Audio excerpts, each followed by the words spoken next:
As far as New York is concerned, as you've talked about, as we've said, unfortunately, the anti-Mamdani vote is being split between Cuomo and Sliwa. And President Trump tonight put out a statement being clear that if you vote for Sliwa, who's polling at about a third of where Cuomo is, you're just throwing your vote away. The anti-Mamdani vote, which is really the pro-New York City vote, the pro-America vote, needs to unite behind the leading candidate, and that's Andrew Cuomo.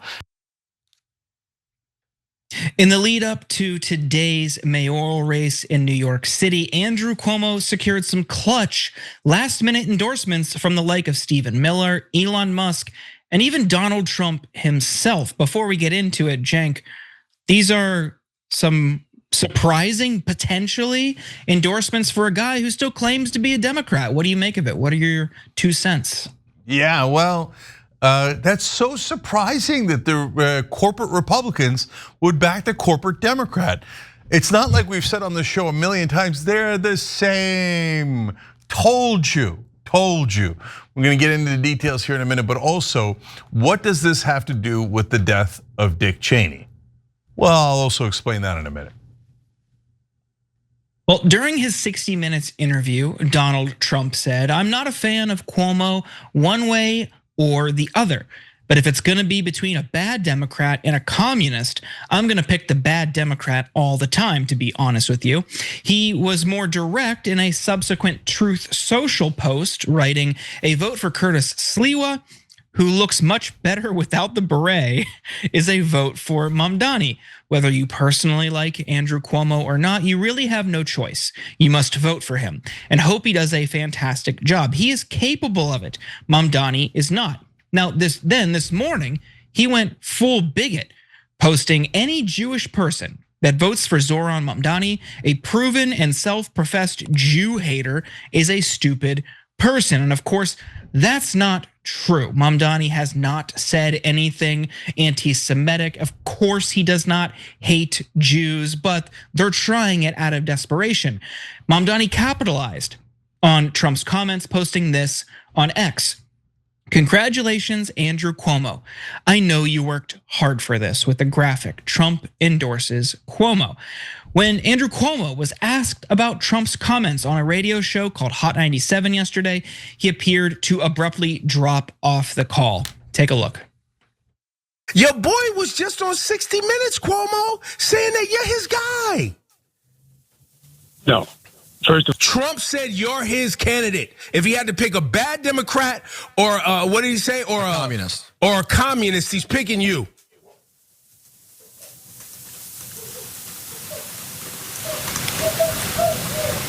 Hello?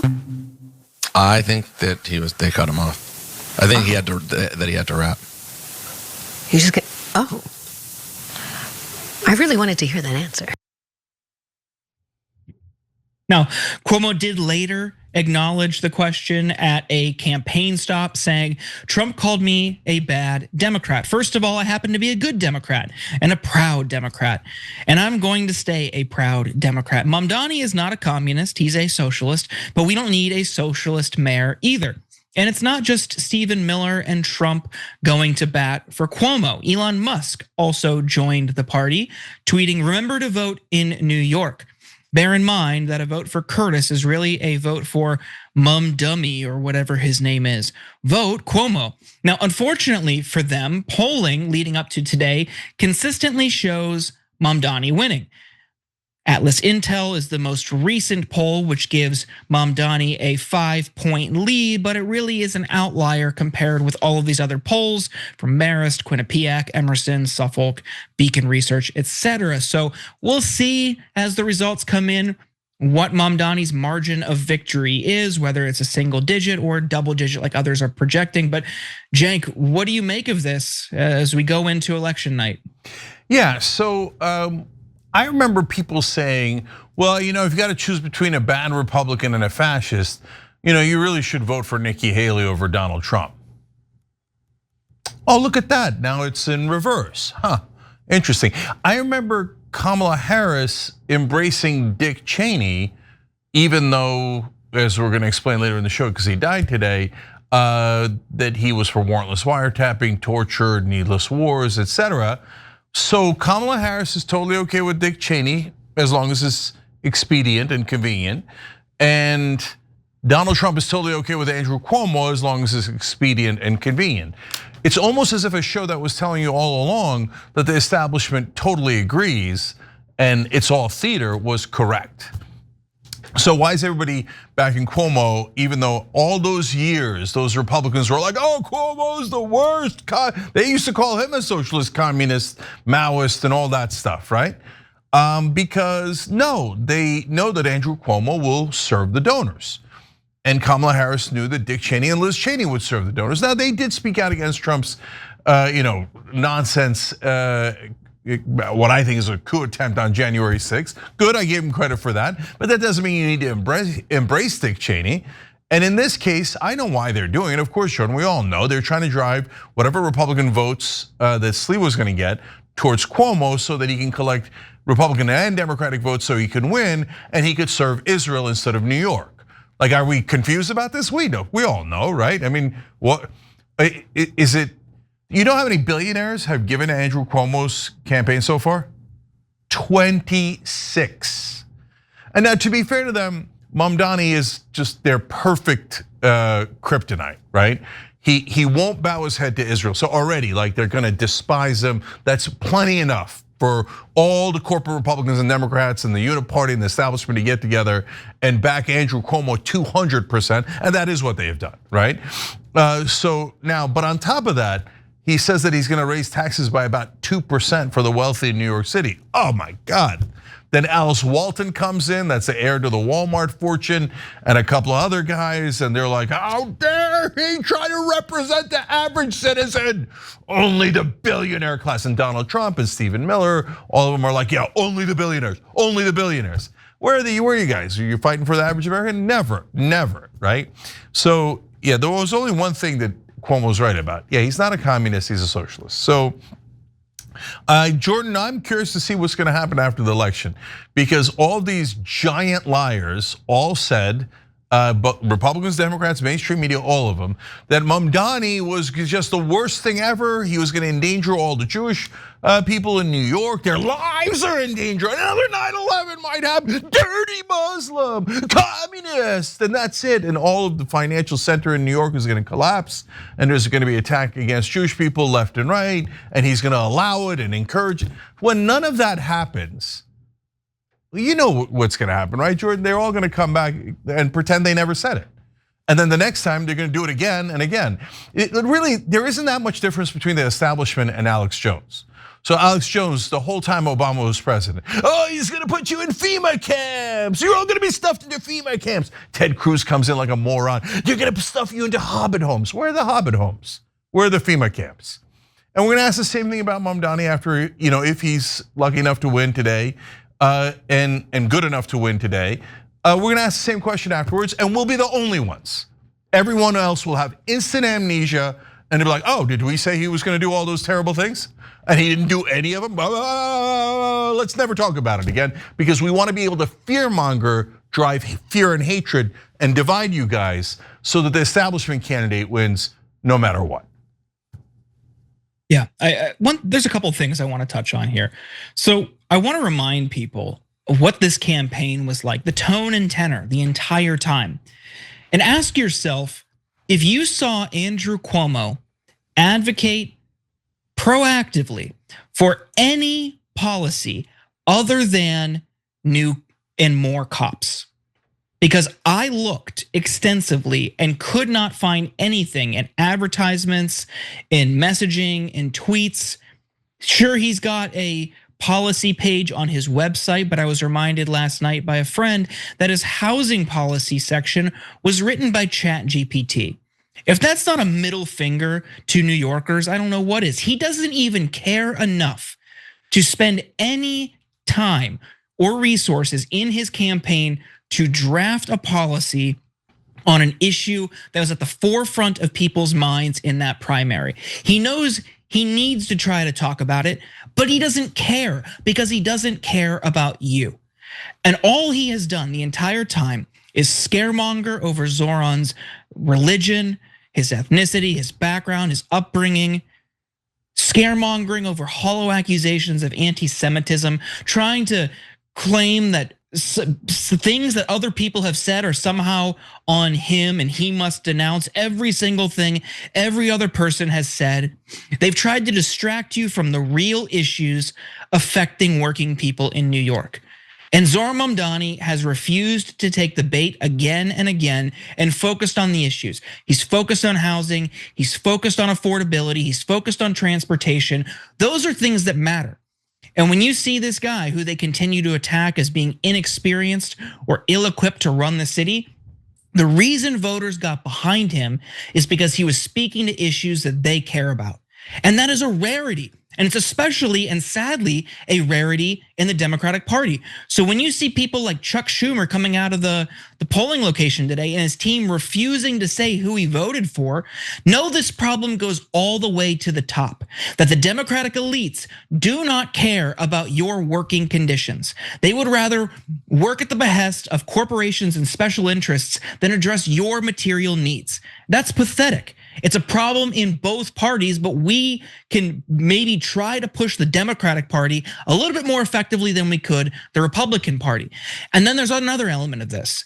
Zohran Mamdani has built up one of the most impressive grassroots campaigns I have seen in recent years. I would say the most analogous is probably Obama 08. But unlike Obama 08, Mamdani seems like in a better position to actually implement that change agenda. But it doesn't stop here. It doesn't stop today. It's just getting started. So I want to remind everybody, and especially those of you watching in New York, you're not done after election today. It's just getting started. And if and when he's elected, when he takes office, it's going to be imperative to continue staying involved, getting involved in your community, taking action to help support the implementation of that agenda, because there's going to be a ton of money thrown around in that city to try to stop it. And it comes at your expense. Yeah, so let's talk about Cuomo a little bit more, because what kind of campaign did he run? Jordan's absolutely right. He didn't talk anything about New Yorkers. It's a terrible, miserable campaign. But why did he do that? That's kind of weird, right? I mean, if you're trying to get votes, you should. No, because the old school way of winning elections was do the entire campaign as a giant ad to donors. So you just constantly are like, oh, remember, I'm not gonna raise taxes for any rich people. Remember, nothing's gonna change, even though everybody's like, give us change. They run those kind of campaigns because the candidate in the old days was just a person who was trying to collect as much money from wealthy people, PACs, corporations, foreign governments as possible. And then they would use that money to buy ads, and they would blanket the airwaves with ads. And they'd be like, oh, okay, Mamdani is a Muslim, Marxist, trans, straight person, whatever, right? Smear, smear, smear, and Cuomo did that exact playbook. Just run a campaign completely for the donors, and then take their $40 million they spent against Mamdani. The Israeli lobby did 40 million. Okay, so they're like, all right, good, we got this. Okay, yeah, we collected all the donor cash, spent it all on ads. Ha, you Muslim, right? And it didn't work. So far, it looks like it's not going to work, right? And so he doesn't know how to run any other kind of campaign. That's all he knows. Guys, so there was a lot of talk in New York back when Mario Cuomo, his father, was running against Ed Koch. Ed Koch was gay, but he was not out at that time. And there were rumors that he was gay. And of course, back in the 1970s, that hurt a lot in politics. And so someone on Cuomo's team, which was rumored to be Andrew Cuomo, his elder son, started putting up flyers in New York, vote for Cuomo, not the homo. So this is something that, I mean, that was from the Mario Cuomo campaign. It's not confirmed that it was Andrew Cuomo, but that has been a rumor in New York for as long as I've been around, okay? So here we are, that's the beginning of his career. At the end of his career, Muslim, yeah, you would probably like 9/11. It's so obvious, it's pathetic, really. What are you gonna do for New Yorkers? He didn't even bother thinking about it. All right, somebody chat GPT what we would do for stupid voters if we ever cared about them. So I can't, Like, I want Mamdani to win, not because I'm the biggest fan of his policies, we've been through that a million times, but because at least he's fighting for change, and he's fighting for the average guy and his actual voters and the people of New York City. So, and I hope that the polling is right, not just on his victory, but the fact that he is winning more Jewish votes than any of the other candidates, and has about 2/3 of young Jewish voters under the age of 45. So that's young and middle-aged. So if that happens and Jewish Americans give a resounding FU to the establishment and say, no, we're not gonna buy into your bigoted smears against Muslims, and we're not gonna demand that he serve Israel. We live in New York. We're gonna demand that he serves New York. Cuomo never has, and so at this point, I can't wait for the status quo to be shaken up. And I want to say just one last thing here from one of our members, because I thought that they made a really good point. And by the way, as I'm getting that, Dirge said, okay, here's at tyt.com, you could join there as well. There are big fears that Mamdani actually serves the people. The rest of the country might get a taste for it and demand the same out of their candidates. So I think that's even more than Israel, even more than the rich not wanting to pay 2% more, even more than free buses, God forbid, right? That's the thing that drives the establishment the most crazy. And if you're a Democrat, I'm gonna hurt your feelings a little bit here. A lot of, if you're a young Turk viewer, you already know this. But I mean, why was Barack Obama so against Bernie Sanders? Because it looked like Bernie Sanders might actually try to do something. He might actually try that change thing that was promised earlier. And no one fought against Bernie Sanders more than Barack Obama. Because if Bernie got something done, it would have meant that Obama could have gotten something done. And that would be really embarrassing and hurt his legacy. So if Mamdani actually wins and actually gets things done that New Yorkers love, all of the corporate Republicans and Democrats will be humiliated, and the game will be further clarified. You see, guys, it's theater. They're not even trying to get anything passed. The minute you have one person on the left or the right that's actually trying, it makes all the difference. And that's what they don't want you to find out most of all. Yeah. Now, just one final point on this campaign that Cuomo and all of these associated super PACs are running. There's two elements here. It's a campaign of distraction, and again on the policy thing. He doesn't run on policy, he just runs on attacking Mamdani or other things that he wants you to worry about. And just for context, he has spent time, Cenk, spending more time talking about your nephew on the trail and in debates than on policy. And with all of these millions of dollars at their disposal, this is how they're spending it. I looked into the New York Political Transparency Portal and saw that just the other day, they issued a new ad buy, this Save Our City PAC or some associated Cuomo PAC, $650,000 of a clip of your nephew. No policy, no, hey, I'm gonna work on transportation, no, I'm gonna work on housing, I'm gonna work on fixing the cost of groceries. No. Cenk Uger's nephew is an issue that New Yorkers need to care about. It's a campaign of distraction, but also division. As we talked about last night, there's a group pretending that they represent Black New Yorkers. It's two people who don't live in New York and who work with AIPAC. And they want you to think that if you are Black or if you are Jewish or if you are Catholic or whatever, Mamdani does not care about you. And that's why they hate class-based populist policies, because it impacts everyone, regardless of who they are. That's why the elites want to focus on identity politics, because it's easier to distract, it's easier to divide people based on these immutable characteristics than it is to support something proactively that helps everyone. So it's a campaign of distraction and it's a campaign of division. Yeah, and it's the same old garbage that they always do. Guilt by association, smear by proxy. How many times have you seen this hatchet job? And that's all Cuomo has is old, outdated, dull hatchets. Ironically, all he did was put them in his own back. Because last thing, guys, this is really important. Why did Mamdani get such a big lead? Because the entire media made a giant mistake. They hated him, and you saw it in the debates where every moderator would ask, why won't you serve Israel? Go to Israel, you gotta serve it, God damn it, why won't you serve Israel? As if like that was a prerequisite for running New York. But they made a giant mistake because they put a huge spotlight on him. Once you put a spotlight on a race, then we're in business because we have the more popular policies and we actually wanna serve the average voter. Whereas the establishment never, ever on the Democratic or Republican side wants to serve the average guy. So then what do they have left? Jordan's right. His whole thing at the end was not, hey, I'm gonna help you with your rent or with out of control prices in New York, but I hate Hassan Piker more. How does that help the average guy in New York?